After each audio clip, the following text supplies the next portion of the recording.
윤석열 대통령은 이번 해법이 피해자 입장을 존중하면서 한일 미래 발전에 부합하는 방안을 모색한 결과라고 강조했습니다.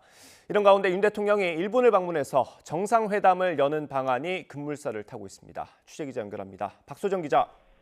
네, 용산 대통령실입니다. 네, 오늘 오전에 국무회의가 있었죠. 이 자리에서 윤 대통령이 직접 언급한 겁니까? 그렇습니다. 오늘 오전 10시 국무회의가 열렸는데요. 회의를 주재한 윤 대통령, 먼저 강제징용 문제 관련 한일 관계 개선 방안을 내놨다 이렇게 표현했습니다. 정부가 피해자 입장을 존중하면서 한일 공동이익과 미래 발전에 부합하는 방안을 모색한 결과라고 설명했는데요. 정부가 과거부터 배상에 힘썼다는 점도 강조했습니다. 직접 들어보시죠.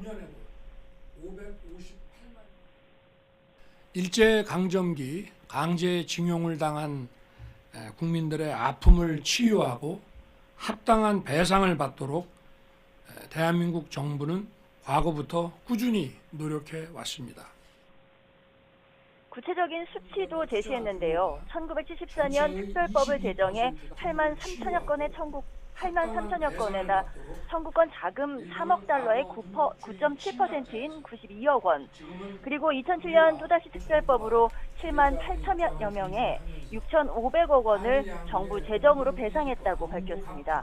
이어서는 한일 교류 현황을 들면서 우리 국민의 방일과 일본 국민의 방한 모두 수백만 명에 달했고, 일본 국민은 코로나 여행 규제가 풀리면 가장 가고 싶은 나라 1위로 한국을 꼽았다고 설명했습니다. 한일 간 교역 규모와 우리 기업에 대한 일본의 투자 규모도 강조하면서 협력 파트너라는 점을 거듭 언급했습니다. 한일 간의 미래지향적 협력은 한일 양국은 물론이거니와 세계 전체의 자유, 평화, 번영을 지켜줄 것이 분명합니다. 마지막으로 미래지향적 협력을 위해 한일 정부 간 협력 체계 구축과 경제계, 미래 세대의 교류 협력 방안을 세심하게 준비해달라고 장관들에게 당부했습니다. 네, 한일 정상회담이 열릴 수도 있다는 전망이 나오는데 분위기는 어떻습니까? 네, 가능성이 커 보입니다. 앞서 교도통신은 어제 윤 대통령이 오는 16일과 17일 일본을 방문해 한일 정상회담을 하는 방안을 조율하고 있다고 보도했는데요.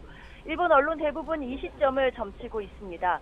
당초 이달 말 추진할 것으로도 언급이 됐지만 일본의 지방선거 등 여러 일정을 고려해 앞당겨지는 가능성이 점쳐지고 있는 겁니다.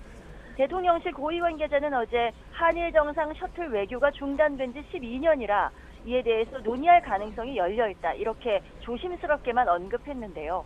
윤 대통령은 이달에 방일을 할 것은 거의 확실시되고요. 다음 달 말에는 한미동맹 70주년을 맞아 미국을 찾아 정상회담을 할 것으로 보입니다.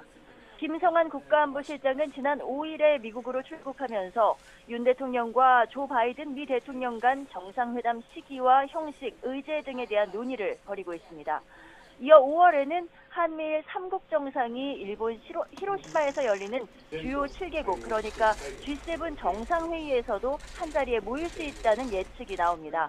한일 관계 개선을 발판 삼아서 한미일 간 연쇄회담을 통해 공조 체제를 더 굳건히 하려는 계기로 만들겠다는 게 우리 정부의 의지입니다.